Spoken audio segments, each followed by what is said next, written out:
믿음의 길을 걷다 보면 마음 깊은 곳에서 이런 소망이 자라납니다. 하나님, 저는 하나님이 기뻐하시는 삶을 살고 싶습니다. 단지 눈에 보이는 축복이나 응답 때문이 아니라 나를 구원하신 하나님을 사랑하기에 그분의 뜻에 합한 사람이 되고 싶다는 간절한 마음이 생깁니다. 하지만 그 길은 항상 분명하게 보이지 않습니다. 내가 드리는 예배가 하나님께서 기뻐하시는 예배일까? 내가 내리는 선택이 하나님 마음에 합한 선택일까? 나의 중심은 정말 하나님을 향하고 있을까? 이런 질문 앞에 머물며 우리는 더 깊은 신앙의 자리로 나아가고 싶어집니다. 하나님은 어떤 사람을 기뻐하실까요? 하나님은 무엇을 보시고 어떤 태도와 마음을 귀하게 여기실까요? 오늘 우리는 성경 속 인물들과 말씀을 통해 그 답을 함께 찾아가려 합니다. 그 답을 통해 우리의 삶도 더 하나님께 가까이 나아가기를 소망합니다. 첫째, 하나님은 완벽한 사람보다 죄를 깨닫고 돌아오는 사람을 기뻐하십니다. 하나님은 우리가 실수하지 않는 완벽한 존재가 되기를 원하시지 않습니다. 오히려 하나님은 우리가 실수했을 때 그 실수를 인정하고 하나님께 돌아오는 것을 더 기뻐하십니다. 우리가 넘어졌을 때 다시 일어나 하나님을 찾는 것, 그 마음이 하나님께는 너무나 소중합니다. 누가복음 15장에서 예수님은 세 가지 이야기를 하셨습니다. 잃은 양, 잃은 드라크마, 그리고 돌아온 아들의 이야기입니다. 모두 같은 흐름을 가지고 있습니다. 무언가를 잃어버렸고 그 잃어버린 것을 찾았을 때 아주 큰 기쁨이 있었다는 것입니다. 목자는 100마리 중에 한 마리 양이 사라졌을 때 99마리를 두고 그 한 마리를 찾아 나섭니다. 찾고 난 후에 기뻐하며 이웃들을 불러 함께 즐거워합니다. 잃은 동전을 찾은 여인도 마찬가지입니다. 온 집안을 샅샅이 뒤져 결국 그것을 찾아냅니다. 그리고 이웃을 불러 함께 기뻐합니다. 그리고 마지막 많은 사람들이 알고 있는 돌아온 아들의 이야기에서는 집을 나갔던 아들이 먼발치에서 돌아오고 있을 때 아버지가 먼저 달려가 그 아들을 끌어안고 제일 좋은 옷을 입히고 잔치를 베풉니다. 이 세 이야기의 공통점은 분명합니다. 하나님은 잃어버린 자, 길을 잃은 자, 죄를 지은 자가 돌아오는 것을 가장 기뻐하신다는 사실입니다. 다시 말하면 하나님은 완벽한 사람을 원하시는 것이 아니라 다시 돌아오는 사람을 기뻐하신다는 것입니다. 우리는 때때로 하나님 앞에서 실수하고 연약한 선택을 합니다.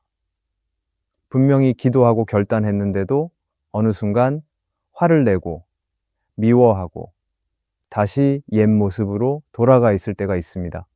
그런 순간에는 내 자신이 너무 부족해 보여서 하나님께 나아가기도 부끄러울 수 있습니다. 혹은 이 정도로 무너졌는데 하나님께서 다시 받아주실까라는 생각에 스스로를 정죄하며 하나님께 등을 돌리기도 합니다.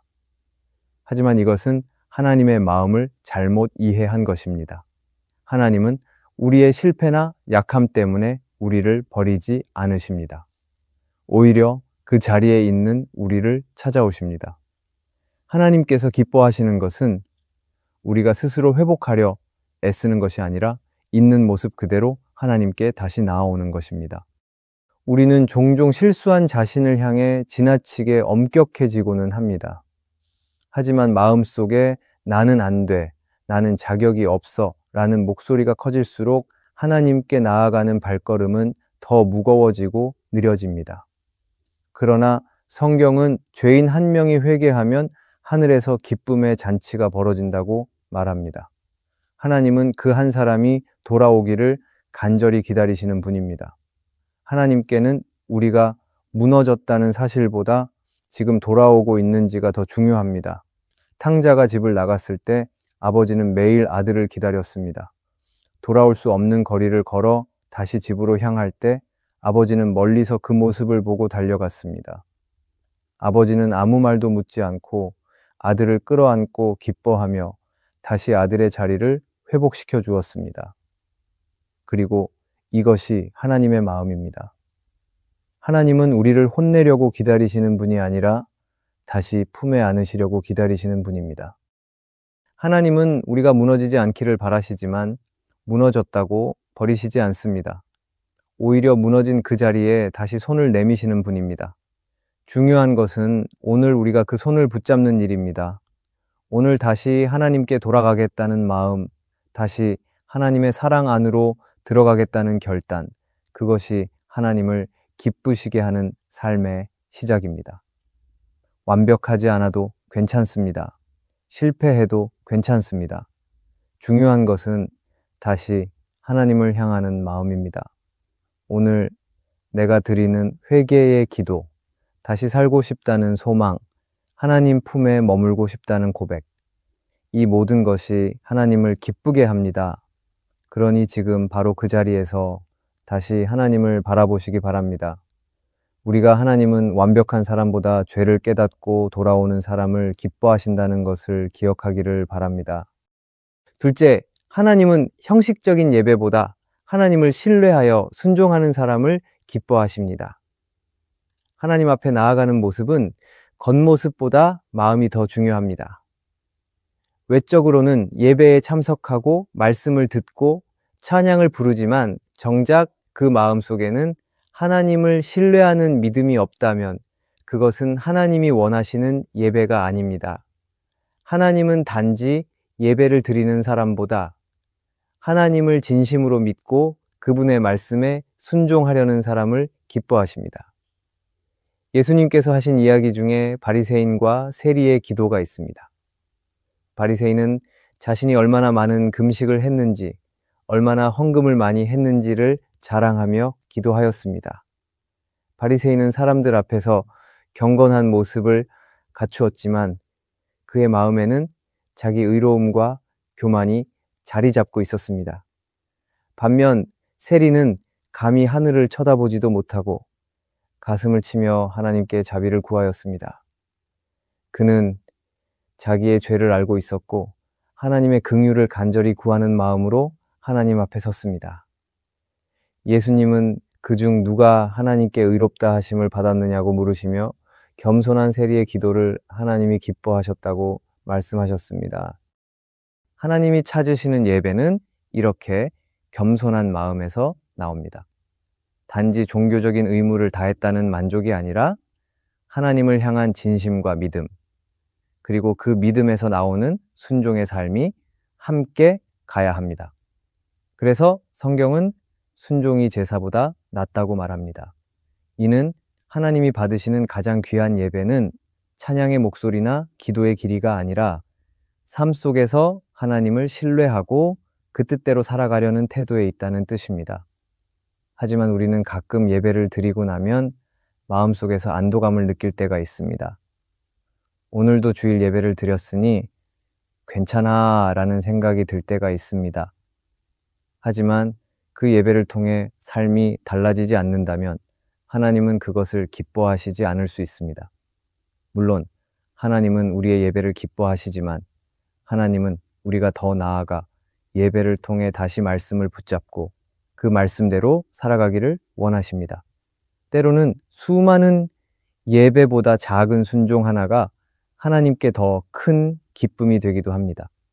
어려운 선택 앞에서 하나님의 뜻을 붙잡고 한 걸음 내딛는 것, 내가 하고 싶은 말을 참고 하나님의 뜻에 맞게 반응하는 것, 그런 순종의 마음이 하나님께는 너무나 귀한 마음입니다. 하나님은 겉모습보다 중심을 보십니다. 예배의 자리에서 눈물을 흘렸더라도 일상에서 그 말씀이 삶으로 이어지지 않는다면 그것은 온전한 예배가 아닐 수 있습니다. 반대로 예배 중에는 아무 반응이 없었지만 말씀을 기억하며 평일에 그 말씀대로 살려는 한 걸음이 있다면 그것이 하나님이 기뻐하시는 삶일 수 있습니다. 오늘 우리에게 필요한 것은 완벽한 예배의 형식이 아니라 하나님을 향한 신뢰와 순종의 자세입니다. 예배는 하나님 앞에서 우리의 마음을 드러내는 시간이지만 예배 이후의 삶은 그 마음을 행동으로 보여주는 시간입니다. 하나님은 그 삶을 통해 우리를 보십니다. 그러므로 우리는 오늘도 말씀 앞에서 겸손히 서고 작더라도 하나님의 뜻을 따라 살아가려는 순종의 걸음을 내딛어야 합니다. 하나님은 형식적인 예배보다 하나님을 신뢰하고 그 뜻에 순종하려는 사람을 기뻐하신다는 것을 기억하기를 바랍니다. 셋째, 하나님은 교회 안에서의 신앙보다 삶으로 하나님의 뜻을 따라 살려는 사람을 기뻐하십니다. 많은 사람들이 하나님을 찾는다고 말하지만 그 찾음이 정말 삶의 방향을 바꾸는지 돌아볼 필요가 있습니다. 어떤 사람은 예배당 안에서 하나님을 열심히 찾지만 정작 그 삶에서는 하나님의 뜻과 전혀 다른 방향으로 살아가기도 합니다. 반면에 어떤 사람은 겉으로 보기에는 부족해 보일지 몰라도 하나님의 말씀을 삶에 적용하려 애쓰며 살아갑니다. 하나님은 바로 그런 사람을 기뻐하십니다. 성경에는 두 인물이 등장합니다. 부자 청년과 삭개오입니다. 둘 다 예수님을 만났고 둘 다 구원을 이야기했던 사람들입니다. 하지만 결과는 매우 달랐습니다. 부자 청년은 율법을 잘 지켰다고 말하며 예수님께 나아왔습니다. 그는 구원을 얻고자 했고 영생에 이르는 길을 알고 싶어 했습니다. 하지만 예수님께서 네가 가진 것을 팔아 가난한 자에게 나눠주고 나를 따르라고 하셨을 때 부자 청년은 근심하며 돌아섰습니다. 그는 예수님을 따르고 싶었지만 자신의 삶을 바꾸고 싶지는 않았습니다. 부자 청년은 신앙을 마음으로만 원했지 실제 삶으로 순종할 준비는 되어 있지 않았던 것입니다. 반면 삭개오는 사람들에게 손가락질 받던 세리장이었습니다. 누군가 보기에는 예수님을 만날 자격조차 없어 보였을 수 있습니다. 하지만 삭개오는 예수님을 보기 위해 나무에까지 올라갔습니다. 그리고 예수님께서 자기 집에 머무시겠다고 하시자 기꺼이 마음을 열고 받아들였습니다. 그 만남 이후 그는 스스로 자기 재산의 절반을 나눠주겠다고 말했고 남에게 빼앗은 것이 있다면 내 배로 갚겠다고 선언했습니다. 예수님은 그런 삭개오를 향해 오늘 구원이 이 집에 이르렀다고 말씀하셨습니다. 이 두 사람의 차이는 단순히 행동의 차이가 아니라 하나님을 향한 마음의 자세에서 나옵니다. 부자 청년은 신앙을 조건으로 삼았고 삭개오는 신앙을 결단으로 삼았습니다. 하나님은 조건을 따지기보다 결단으로 하나님을 따르는 사람을 기뻐하십니다. 오늘날 우리도 교회 안에서만 하나님을 찾는 신앙으로 머물러서는 안 됩니다. 중요한 것은 내가 월요일에도 평범한 일상 속에서도 하나님의 뜻을 따라 살고 있는가 하는 것입니다. 예배당에서만 거룩한 척 살아가는 것이 아니라 삶 전체가 하나님을 향해 있는지를 돌아봐야 합니다. 하나님은 교회 안에서만 열심히 믿는 사람보다 삶 전체로 하나님을 따르려는 사람을 기뻐하십니다. 우리는 자칫 신앙을 종교적인 틀로 가둘 수 있습니다. 예배를 드리는 것으로, 기도를 하는 것으로, 교회에 속한 것으로 내 신앙이 건강하다고 착각할 수 있습니다. 그러나 하나님은 그 이상의 것을 보십니다. 하나님은 우리의 삶, 우리의 결단, 우리의 하루하루를 통해 하나님의 뜻이 이루어지기를 원하십니다. 그러므로 우리는 오늘도 묻고 살아야 합니다. 나는 교회 안에서만 믿는 사람인가? 아니면 내 삶 전체로 하나님을 따르는 사람인가를 물어야 합니다. 하나님은 오늘도 교회 안에서 멋진 예배를 드리는 사람만이 아니라 삶 속에서 하나님 뜻을 따라 살기 위해 애쓰는 사람을 찾으십니다. 그리고 오늘 그 자리에 내가 있기를 바랍니다. 우리의 신앙이 머리로만이 아니라 삶으로 이어지는 참된 신앙이 되기를 바랍니다. 하나님은 교회에서만 하나님을 찾는 사람보다 삶으로 그분을 따르는 사람을 기뻐하신다는 것을 기억하기를 바랍니다. 넷째, 하나님은 예수 그리스도를 닮아가는 사람을 기뻐하십니다. 하나님은 단지 믿는다고 고백하는 사람을 기뻐하시는 것이 아니라 날마다 예수 그리스도를 닮아가려는 삶의 여정을 걸어가는 사람을 기뻐하십니다. 믿음은 단지 말로 끝나는 것이 아니라 삶을 통해 점점 예수님의 성품을 닮아가는 과정이기 때문입니다. 초대교회 성도들은 그리스도를 따르는 삶이 무엇인지를 보여주었습니다. 그들은 핍박과 고난 속에서도 예수님의 사랑과 복음을 끝까지 붙들었고, 공동체 안에서는 서로를 돌보며 나눔과 섬김의 삶을 실천했습니다. 특별히 스데바는 그 믿음의 대표적인 인물입니다. 그는 복음을 전하다가 돌에 맞아 순교하게 되었지만 죽기 직전까지도 자신을 죽이는 사람들을 위해 용서를 구하며 기도했습니다. 바로 그 모습은 예수님을 그대로 닮은 삶이었습니다. 우리도 그렇게 주님을 닮아가는 삶을 살아가야 합니다. 예수님처럼 생각하고 예수님처럼 말하고 예수님처럼 행동하는 삶, 그것이 하나님께서 기뻐하시는 삶입니다. 하지만 이 과정은 결코 쉽지 않습니다.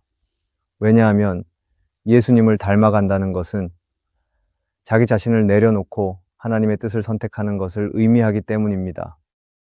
팀 켈러는 그의 책 예수에서 이렇게 말했습니다. 그리스도를 닮아가는 삶은 단순히 더 나은 사람이 되려는 것이 아니라 내가 누구를 닮아야 하는지를 분명히 아는 것이며, 그 방향으로 나의 생각과 감정을 끊임없이 맞춰 나가는 것입니다. 우리는 종종 신앙생활을 통해 내가 복을 받는가, 하나님이 나에게 무엇을 해주시는가를 먼저 생각하곤 합니다. 하지만 하나님은 우리가 예수님을 닮아가는 삶 속에서 그분의 성품을 본받고 그 사랑을 전하기를 원하십니다. 하나님은 우리가 점점 더 성숙해지고 세상의 방식이 아니라 그리스도의 방식으로 반응하는 사람으로 자라가기를 바라십니다. 삶 속에서 분노를 참아내고 용서를 선택하고 끝까지 사랑하려는 마음, 더 많이 가지려 하기보다 더 많이 베풀려는 마음, 바로 이런 태도가 예수님을 닮아가는 모습입니다. 그리고 하나님은 그런 사람을 기뻐하십니다. 우리의 신앙은 단순한 교리의 암기가 아니라 매일의 삶 속에서 예수님을 따라가는 훈련입니다. 내가 지금 선택하는 말과 행동이 예수님을 닮은 것인지 점검해 보아야 합니다. 사람들에게는 보이지 않더라도 하나님은 그 걸음을 기뻐하시고 기억하십니다. 오늘 나의 말투, 나의 태도, 나의 삶의 방향이 예수님을 닮아가고 있다면 하나님은 그것을 기뻐하십니다. 넘어지고 실패해도 다시 일어나 그리스도를 닮아가려는 그 발걸음을 귀하게 여기십니다. 그러므로 우리는 오늘도 예수님을 바라보며 그분을 따라 걸어가야 합니다. 하나님은 예수 그리스도를 닮아가려는 사람을 가장 기뻐하십니다. 우리는 누구나 하나님을 기쁘시게 하며 살고 싶다는 마음을 품고 살아갑니다. 그러나 현실의 삶은 때때로 우리의 그 바람과는 다르게 흘러가기도 합니다. 죄와 유혹 앞에서 무너지고 형식적인 신앙에 갇힐 때도 있으며, 믿는다고 하면서도 삶은 여전히 나 중심일 때가 많습니다. 그럴 때 우리는 낙심하기도 하고 하나님께 가까이 가기보다 스스로를 밀어내기도 합니다. 하지만 하나님은 지금 이 순간에도 우리를 향해 마음을 열고 계십니다. 하나님은 우리가 완벽하기를 바라시는 것이 아니라 다시 돌아오기를 바라십니다. 눈에 보이는 것보다 중심을 보시고 형식보다 진심을 기뻐하시며 드러나는 행동보다 삶으로 예수님을 닮아가려는 마음을 귀하게 여기십니다. 중요한 것은 방향입니다. 내가 하나님께로 향하고 있는가? 내가 다시 일어나 하나님을 바라보고 있는가? 그 마음을 하나님은 누구보다 잘 아시고 그 마음을 기뻐하십니다. 그러니 오늘도 우리의 시선을 하나님께로 고정하고 작고 흔들리는 마음일지라도 주님께 드려보시기 바랍니다. 하나님은 그 마음을 받으시고 기뻐하십니다. 그분의 기쁨이 바로 우리의 삶이 되기를 소망합니다. 오늘의 말씀이 은혜가 되셨다면 댓글에 아멘이라고 적어주시면 감사하겠습니다. 여러분들이 남겨주시는 댓글은 정말 큰 힘이 됩니다. 그리고 여러분들이 눌러주시는 좋아요와 구독도 큰 힘이 됩니다. 오늘도 함께 해주셔서 감사합니다. 기도하겠습니다. 하나님 아버지, 오늘 우리의 마음을 말씀 앞에 세워주시니 감사합니다. 우리는 때로 완벽해지려 애쓰지만 그 과정에서 지치고 낙심할 때가 많습니다.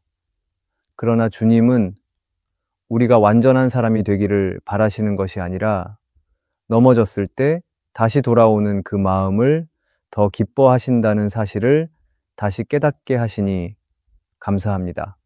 하나님, 우리가 드리는 예배가 형식이 아니라 진심이 되게 해주시고 삶에서 주님을 신뢰하고 순종하려는 마음을 잃지 않게 해주시기 바랍니다.